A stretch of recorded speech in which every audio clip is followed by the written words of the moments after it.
My name is Doug Burgoyne. I'm the president of Veridicus Health, which is a pharmacy benefit management company based in the United States. Upper respiratory tract infections are such a huge problem related to antibiotic resistance within the United States and globally. When you think about numbers of prescriptions that are prescribed for patients with upper respiratory tract infections that are oftentimes viral, not even bacterial in nature. In fact, 60 to 90% of upper respiratory tract infections don't require an antibiotic, yet they're often prescribed. Boy, antibiotic resistance is not just an issue in the hospital setting.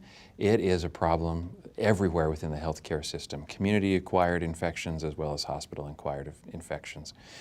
The nature of antibiotic resistance is not the location of where a patient is.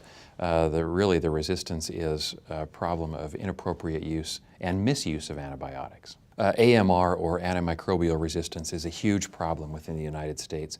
It's estimated that about 2 million people each year have infections that are antimicrobial resistant, and more than 23,000 people die each year from those infections. The U.S. is not a great example of appropriate antibiotic utilization for upper respiratory tract infections. It's estimated that in children under 5, more than 700 prescriptions are written per 1,000 cases of upper respiratory tract infection. The number is smaller for adults, less than 200, but still it's a significant problem for us.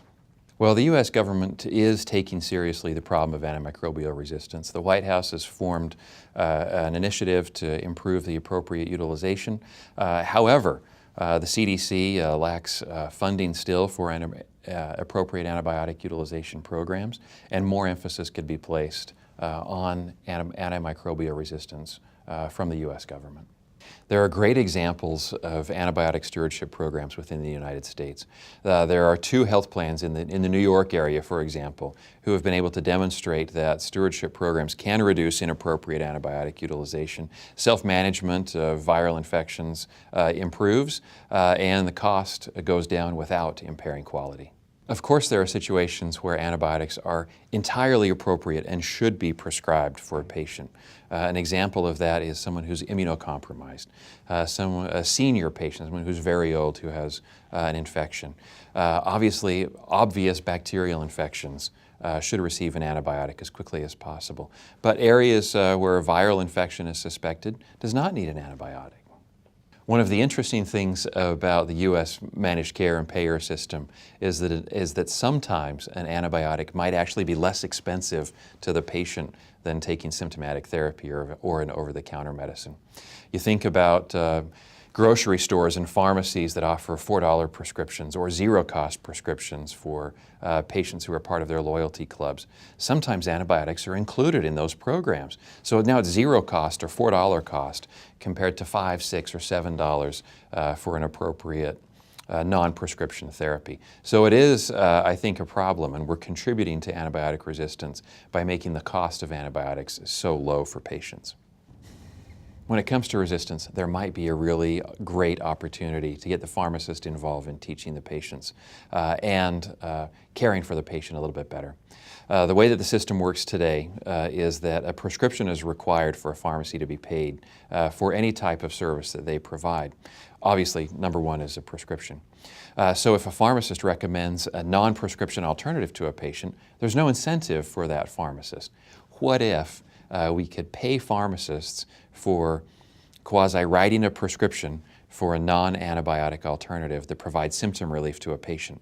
That would reduce antibiotic resistance because we're having more appropriate use. It would give patients immediate relief, and it would change the incentives that are in place today between the pharmacist and the patient.